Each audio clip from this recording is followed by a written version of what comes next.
My brother has a sawmill, and I'm making him a pillow. I want to make a log that looks a little bit like black walnut. This seemed slightly silvery compared to this, so I'm going to use this for the inner layer of the bark, and this for the wedges on top. 5.5 millimeter knitting needles. I'm using a 5 millimeter hook. I thought that would be, it'll be a little bit tighter, which is what I want. I'm going to start with a chain 5. 1, 2, 3, 4, 5. And now I'm going to pick up each loop as if I were doing Tunisian crochet, except it's sideways. These are going to be tall linked loops. So that's 1.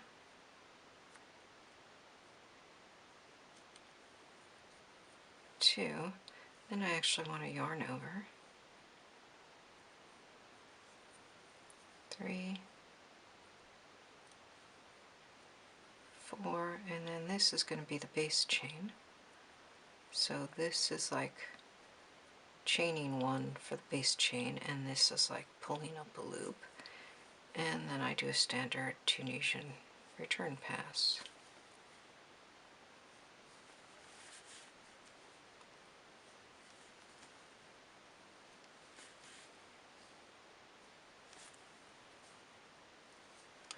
Okay, so what I've got is a tall stitch. I'm going to be making a row of tall stitches. The top 2 and the bottom 2 loops of the yarn overs, or what would be yarn overs of this stitch, are going to be linked to the previous stitch. The middle one is not. The middle one's just going to be a yarn over. This will be the back. The front's going to have rolls going this way, and I'm going to use the next stitch to fold this so that it becomes a triangle. That probably doesn't make sense yet, but I hope it will. So I pick up 2 stitches, I do a yarn over, skip the previous yarn over, and pick up the next 2 stitches. Now I'm doing foundation crochet, so now I have to extend the base chain. So let's see, there it is there. That extends the base chain. That's like pulling up a loop, and that 2, right, and then the yarn over, and then 1, 2, and then the top loop. Okay, so I'm basically going to keep doing that. I guess I could demonstrate once more. So pull up a loop in the previous, pull up a loop in the second one, yarn over and skip the previous yarn over, pull up a loop, pull up a loop, and then do something that's basically like the end of a Tunisian stitch. So that makes the next chain up, and that's like pulling up a loop, and the return pass is like finishing a double, a triple, a quadruple, or whatever I'm up to. There we go. So I'll keep going. It'll look like a row of holes here, but when I fold them, that's the part that's going to get folded. I've gotten this far, and I'm about to make this split into 2 branches. So the way I'm going to do that is pick up my 2 loops, and then in what I would normally just yarn over here and pick up these 2 loops, but I'm going to put 3 stitches in this middle. I'm going to pick up a stitch, yarn over, and pick up another stitch in a different part. I don't really care what part. So now I have the original, the first loop, the first 2 pickups, the 3 in the middle, and then 2 here. 1, 2, and then the bottom foundation nth crochet. Where'd it go? There it is. So that extends the chain, and that's like pulling up a loop. Okay, so here's the first part. 1, 2. Now I have the three middle ones. So here, you know what, I'm going to go through 1, because that one's going to be part of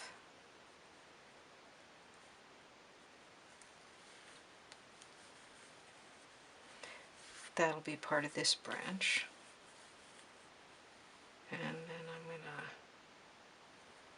go through 1 and chain 1, and I'll get half on this side and half on this side. And then this will be part of the second one. Oops, I meant to go through 2 there. And then 2, 2,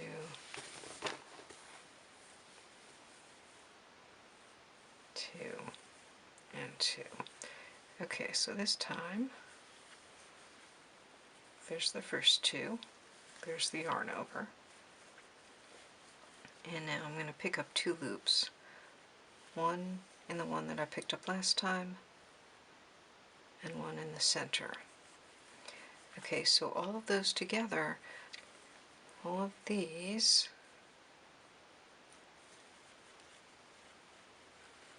will become the new branch when I get back to it. I'm going to leave them on the hook now so that they don't shrink. And then the rest of this has to be my new one. So there are the 2. So I'm going to pick up 2 and add a yarn over in there. I'm just going to pick up this stitch. I'm not going to pull up a loop in it, I'm just going to pick it up, and that will be the top of the new set of stitches. And then, let's see, I have 2, so I will pull up a loop there, pull up a loop in the one I marked, yarn over, pull up a loop, pull up a loop, and then do the base stitch thing. There, through the back, extend the chain, equivalent to pulling up a loop. Okay, now I work back. 1, 2, the yarn over, 1, 2, and then that would be the top loop, the one that I just picked up without working. Okay, so let me open that loop, slip the hook out of this set. When I come back, I will join to those. And now I'm just going to continue as before, and this will give me 2 separate branches. Here's the pillow I want to make. This will stretch a little bit, so I'm actually ripping out to here.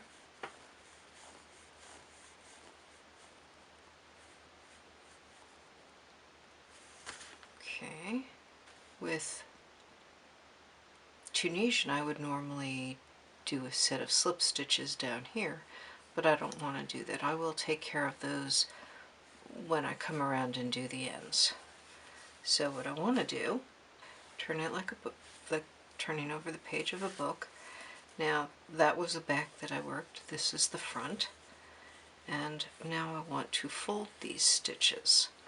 So I'm going to chain 1 just so that I'm not undoing my stitch. So I have the loop on my hook, I'm going into the back loop, the top of the stitch, and normally to fold stitches you go into the back loop of the bottom of the stitch and slip stitch, but I actually want this to be not completely folded but a triangle.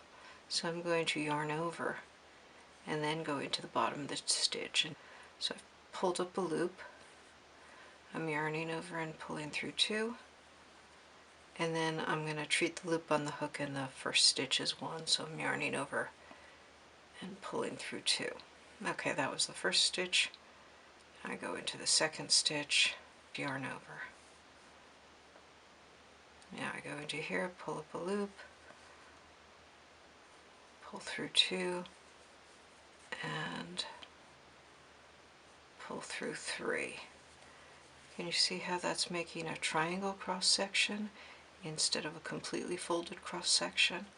There's a little bit of space between the top and bottom edges, so they'll be like that instead of like that. So I'll continue doing that. When I get to here, it'll get interesting because I'm pulling through 3 because ideally this is a slip stitch, so you you pull through an extra one for a slip stitch. This is like that, but slip stitched. There we go. I am now at the place where I had these. I'm just going to take that and add it to the stitch marker. It'll be at the wrong end of the stitch marker, but that's okay. I know that loop's a little odd. Okay, now I want to take my darker yarn and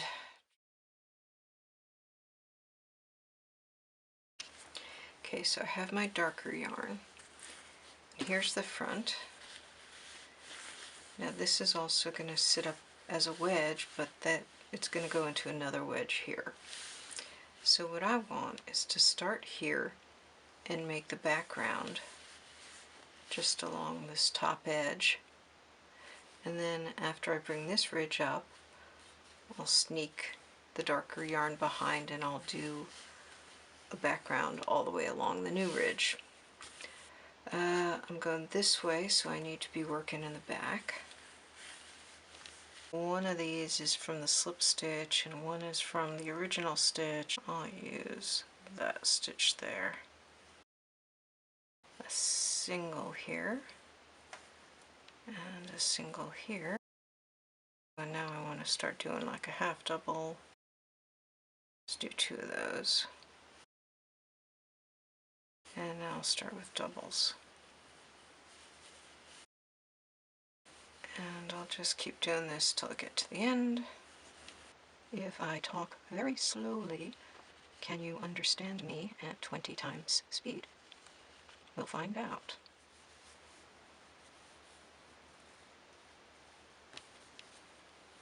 Okay, so that's all I need for the dark yarn.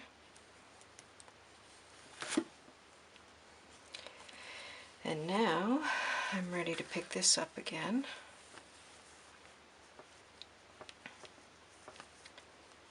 So here's the bottom loop. Just put that around my finger for now. And then slip the hook back into these other loops. I'm going to do them one at a time so that I don't split the yarn. Or so that I can see if I'm splitting the yarn and fix it.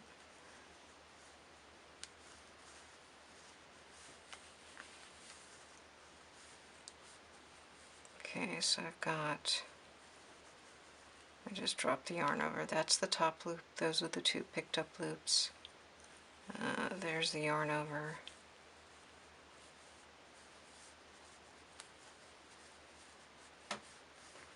And there are the other 2 picked up loops.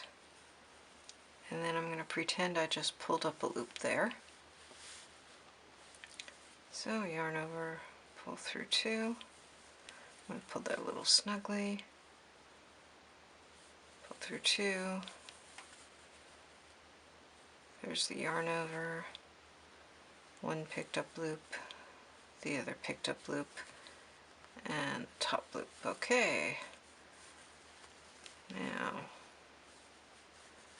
pick up a loop, pick up a loop, yarn over, pick up a loop, pick up a loop, and now I need to, and I'm just going to go under 2 loops.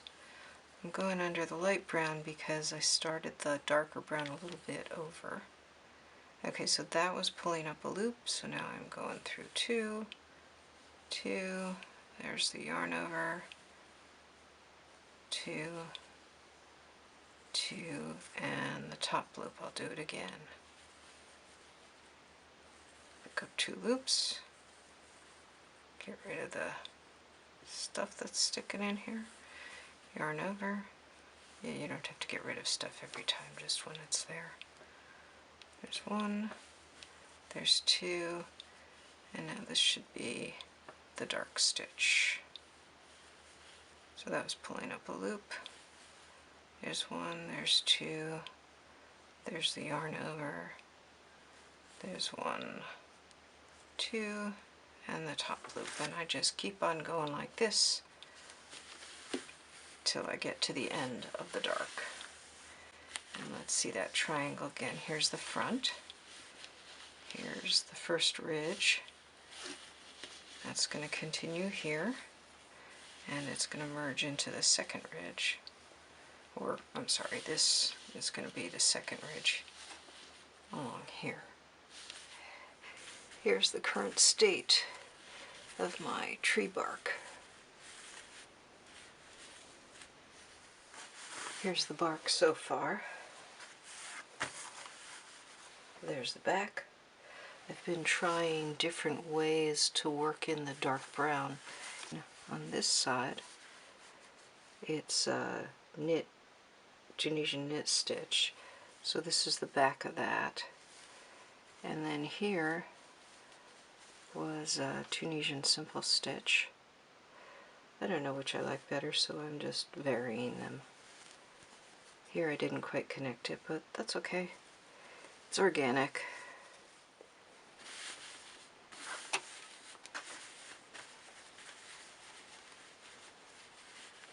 It'll be like that. So I'll have to put the foam inside. I am almost done with the log. Here's the bark.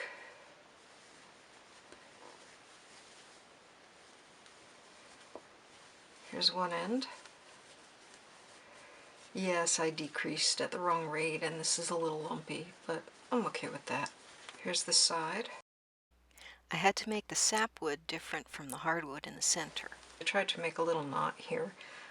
What I want to do is pick up stitches all along here and around here, and then when I get to the end here, I'll start joining.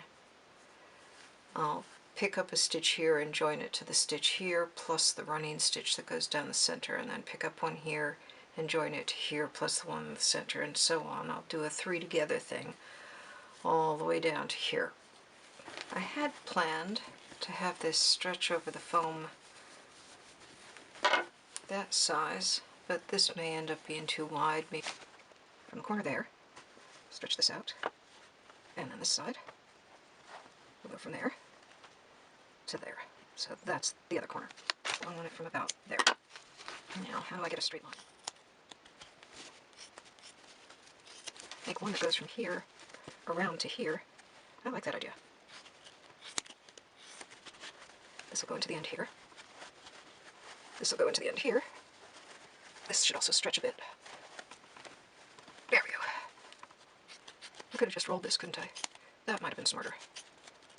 Oh well, too late now. It's going to be on the inside. He'll never know, right? Because you won't tell anyone, will you? So I have that, that, and then this wrapping the top. There's my pillow. For most of the body of this, I've been doing a linked half double. So here's the yarn over of the previous half double. I've been going into that, and I've been doing it Tunisian, Tunisian knit stitch style. So I've been going to the back, pulling up a loop, and using that pulled up loop as the yarn over, and then going into the back of the stitch and pulling up the loop there, and then yarning over and pulling through all three.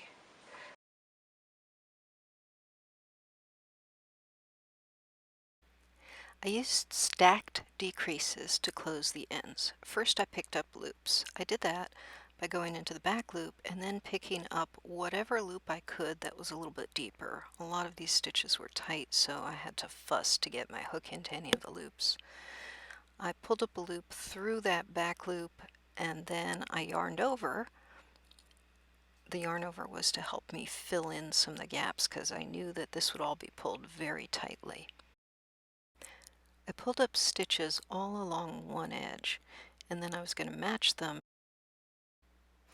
So I needed one more stitch in order to match up the left and right sides of the gap at the end of the log.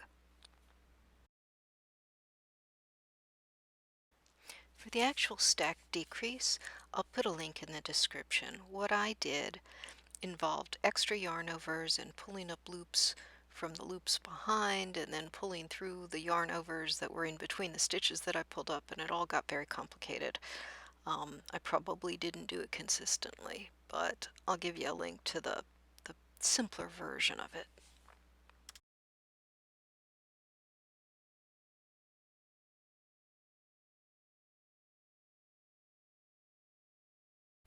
I closed up the end, but despite the extra yarn overs and all the other precautions I took, I still ended up with some holes.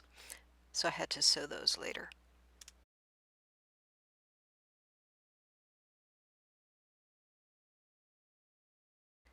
I replaced my regular hook with a Tunisian hook that had a nice long cord, and I did the yarn over and picking up stitches all along one edge of the long edge, the center of the log. When I got to the end, I used the Tunisian hook to do stack decreases again at the end.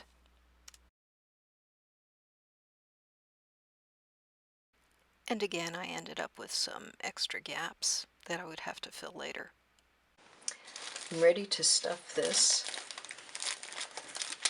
I have my Tunisian hook with the flexible cord.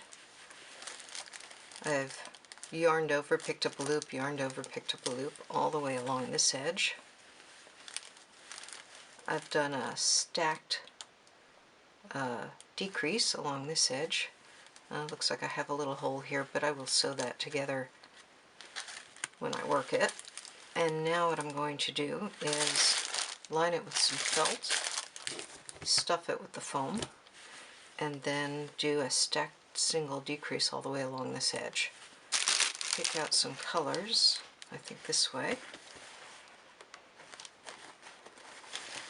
Red seems like a good choice. I think purple because it's dark.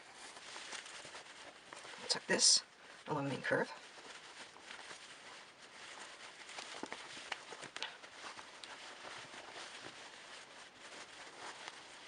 Okay, now I have these three pieces.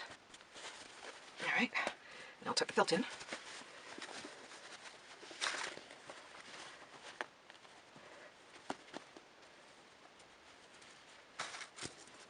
Put the hook back in a couple of stitches like this. I'll put a link. The stacked stitches didn't work for the long seam, so I sewed it closed.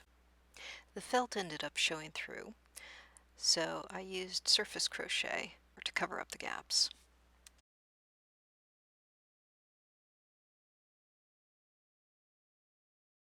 So here's the finished product.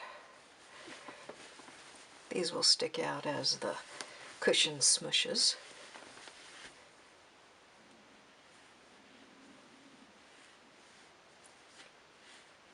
I stuffed it a little too full, but I think it'll smush down in time. I was pretty happy with this result. My brother even liked it. He said it actually looked a bit like black walnut, like you could tell that that's what it was supposed to be.